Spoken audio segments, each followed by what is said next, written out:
Hello, everybody, and welcome to Psycho Dad News. I'm your host, and today is a very special day because here at PDN, we are excited to present to you the first ever interview with an actual sperm. No need to adjust your ears. You heard it right the first time. I am going to conduct an in-depth interview right here with a live sperm. So let's not waste any more time. Let's get him on in here. It's Larry the Sperm. Welcome to PDN, Larry. It's good to be here. It really is great to be here. Let me start off by saying that I am honored and privileged that you have chosen PDN for your first and, from what I am to understand, only interview. Well, I've always respected PDN and the work you do here, and I thought, what better place to make my debut? Fantastic, Larry. So, you're a sperm, Larry. I'm not. Help me understand, walk me through a day in the life of a sperm. Well, as you may or may not know, the life of a sperm is not all glitz and glamour. We don't have parties, we don't play sports, we don't go to the movies.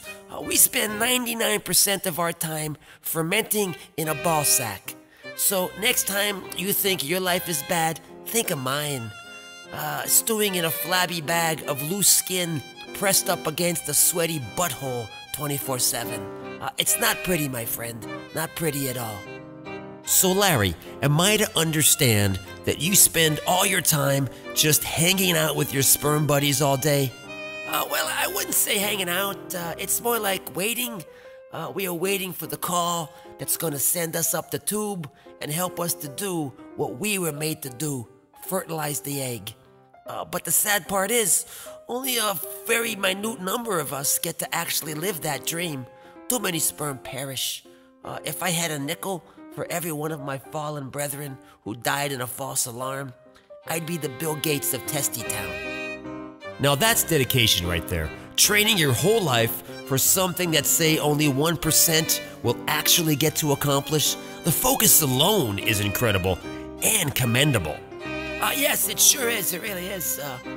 For that small number of us that make it to the egg, we get to do the most amazing thing on earth. We create life. But for those who swim hard, only to find it's not the egg, well, that, my friend, is an ugly end.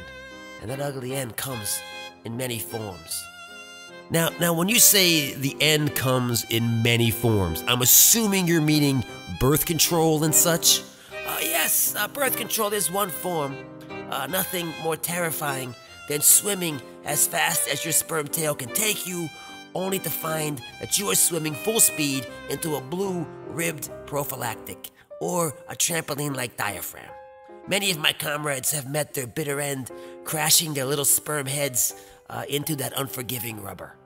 Ouch. I never really thought of it in quite that manner before, but that really gives some insight into what you and your sperm friends must go through on a daily basis. It's not all fun and games. It really isn't. Besides being concussed into death, a good number of us end up in a wadded tissue that's shoved into an old shoebox under the bed. Then there are those who are drowned in a stomach full of domestic beer and cheap wine.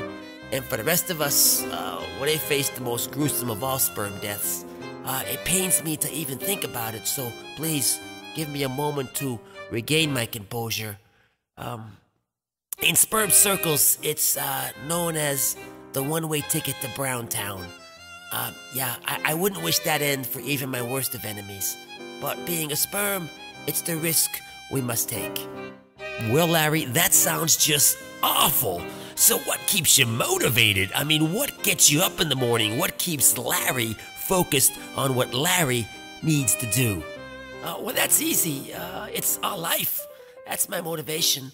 Holding hope that one day the call's gonna come through and one of our boys get to create a poison. And hopefully that poison doesn't turn out to be a crazed serial killer or a freaking douchebag, if you know what I mean. That would be tragic. Unfortunately, that is all the time we have today, and I want to thank you, Larry, for taking the time out of your busy waiting schedule to come down here and talk to us today. And I hope you come back one day and give us an update on how your life's been going, and maybe you'll be the one who gets to fertilize that egg.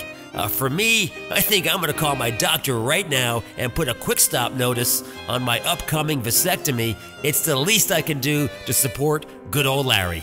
Have a great day, people.